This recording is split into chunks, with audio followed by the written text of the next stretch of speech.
we have girls in this country who have the name Zina. Yeah.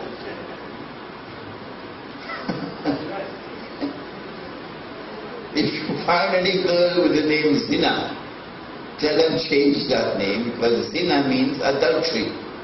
Zina means fornication. They should change it to Zina. Zina means that which is an adornment. So the Qibla is changed, the law of fasting is changed, and the law of the punishment for adultery is changed. And I said, this is a sign that Allah has closed the door, and therefore that there is no longer any possibility of mercy for them.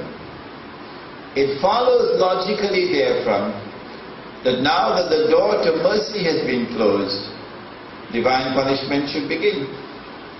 So about this time we should be expecting that Dajjal will be released. About this time we should be expecting that Gog and Magog will be released.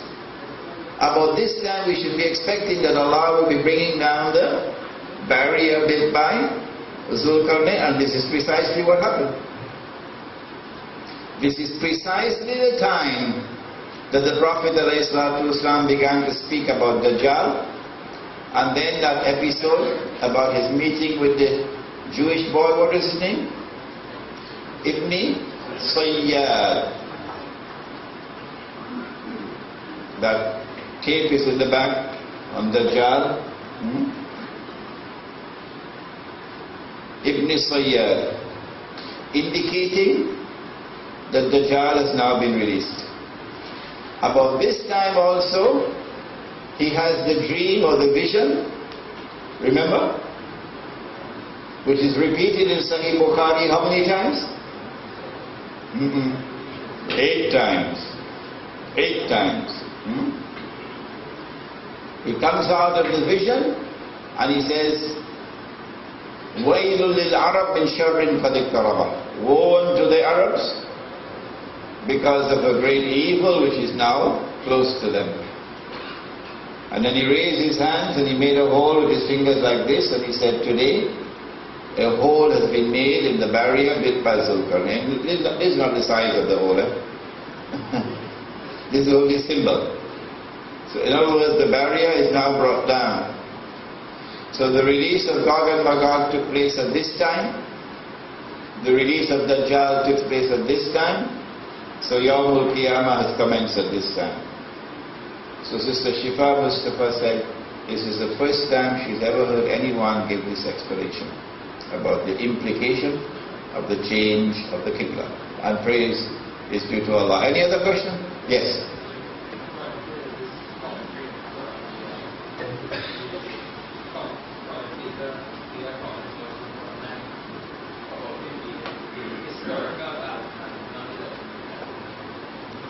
Abdullah Yusuf Ali was not a scholar of Islam.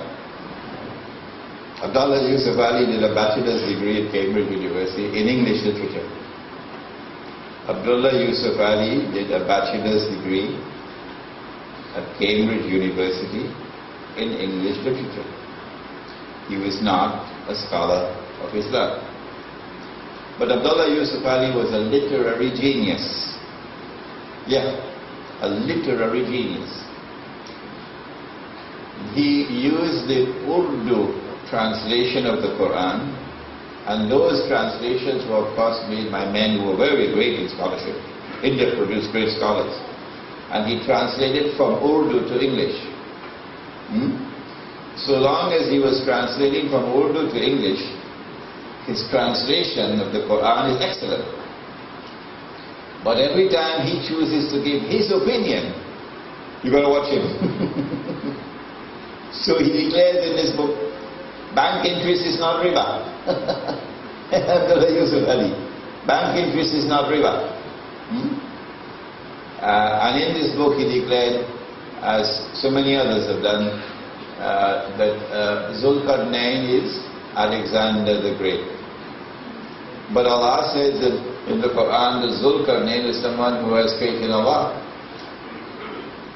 And Alexander worshipped the Greek gods and goddesses. The highest Greek god was a fellow named Zeus. Zeus. And they had a goddess. You know, when we were young, we were real stupid, you know.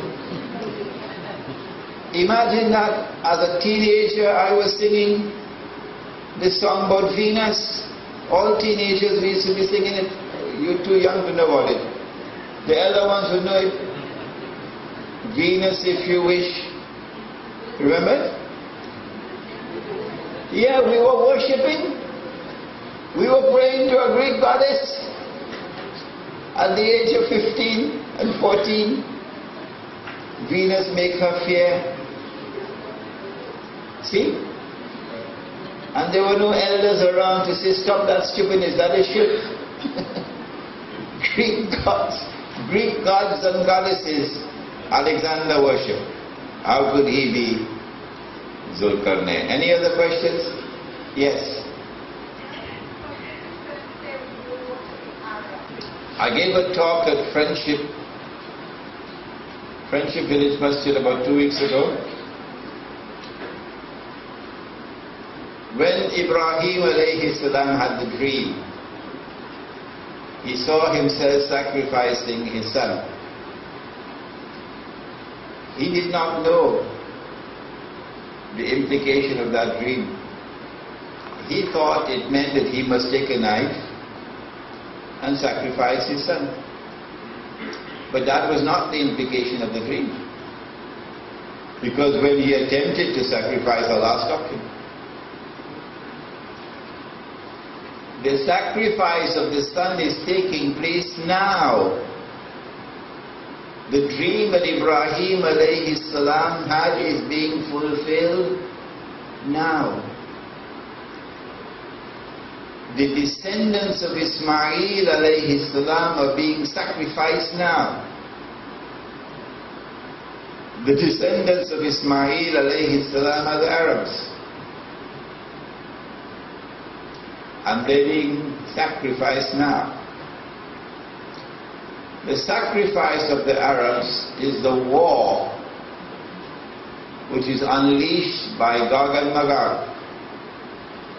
Allah knew at that time that He had created Gog and Magog and that He would release them one day.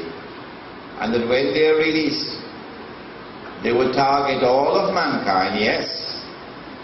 But they have a special target. Their special target is the Arab. The reason why the Arab is the special target is because Dajjal has this mission. What is his mission? To rule the world from the Holy Land, from Jerusalem, and to convince the Jews that he is indeed the Messiah and that he has brought back the golden age. In order for him to convince the Jews that he is indeed the Messiah, there are certain logical steps that he must take. Number one, he must liberate the Holy Land for the Jews. Number two, he must bring them back to the Holy Land to reclaim it as their own. Number three, he must restore a state of Israel in the Holy Land and get the Jews to believe that this is the Israel of Nabi Dawood and Nabi Sulaiman alayhi salam. And number four, he must cause Israel to become the ruling state in the world. He's already achieved number one, number two, and number three. Only number four now left. You cannot achieve any of these without waging war on the Arabs. Hence, they are the special target. Wailul lil Arab. Any other questions? Okay, yes. Last question. Jahannam is hell, yes. ربنا تقبل منا إنك أنت السميع العليم وتب علينا يا مولانا إنك أنت التواب الرحيم برحمتك يا أرحم الراحمين.